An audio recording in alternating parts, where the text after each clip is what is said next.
तो इस तरह रुद्रा ने मैत्रेयी द्वारा भेजा वो प्रस्ताव स्वीकार कर लिया।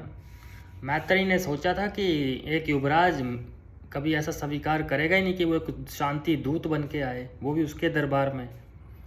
परंतु रुद्रा तो उसके विचारों से परे निकला। उसने बिना किसी अहंकार दिखाए, कोई अहंकार का चोला ओढ़े बिना ये शांति प्रस्ताव स्वीकार कर लिया और अगले दिन वो राज दरबार में पहुंच गया। द्वारपालों ने मैत्रेयी तक ये समाचार पहुंचाया कि युवराज रुद्रा आए हैं, शांति वार्ता चाहते हैं। तो मैत्रेयी ने भी उसको आदर सहित राज दरबार में लाने के लिए कहा। अब जैसे रुद्रा आया तो सामने ही आसन पे उसने पहली बार श्याम वर्णी, जो मैत्रेयी थी वो श्याम वर्ण की थी तो उसे श्याम वर्णी मैत्रेयी भी कहते थे, तो श्याम वर्णी मैत्रेयी को देखा और उसकी तरफ उसने एक गहन आकर्षण का अनुभव किया।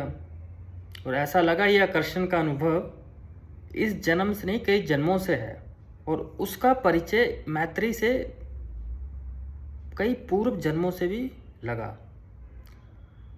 और मैत्रेयी ने भी उसकी तरफ देखा और उसे लगा कि शायद मैत्रेयी भी उसे जानती है कई जन्मों से, लेकिन उसने भी अभिनय किया कि वो उसे नहीं जानती।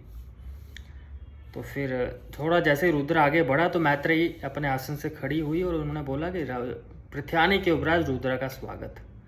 अब रुद्र अपने विचारों से बाहर आया तो रुद्रा भी थोड़ा अब आश्चर्य से भरकर बोला कि आप हैं क्या मुखिया? तो मैत्रेयी ने अपनी आंखों को और बड़ा किया और बोला, क्यों, आपको क्या लगता है कि औरतें सिर्फ वासना की आग बुझा सकती हैं? तो रुद्र एकदम शांत हो गया और फिर बोला, नहीं नहीं, मेरा वो अभिप्राय नहीं था। फिर मैत्रेयी अब कह रही, आपके कथन से तो यही लग रहा है कि आप औरतों को योद्धा ही नहीं समझते, आप समझते नहीं कि एक औरत भी एक मुखिया हो सकती है। फिर रुद्रा कहता, नहीं नहीं, मेरा आप गलत समझ रही हैं मुझे। जिसके पास भी मातृभूमि के लिए बलिदान का भाव हो, साहस और समर्पण हो, वो बिना किसी लिंग भेद के योद्धा बनने के काबिल है। तो अब मैत्रेयी थोड़े शांत हो गई रुद्रा की ऐसी बात सुन के। फिर उसके जो अधिकारी आए थे साथ में वायुवेग, वो आवेशित हो गए कि आप युवराज से तो सम्मान देखकर बात करें, वो पृथ्वी के भविष्य के राजन है और आप उनको सभा में बैठने के लिए स्थान भी नहीं दे रहे हैं।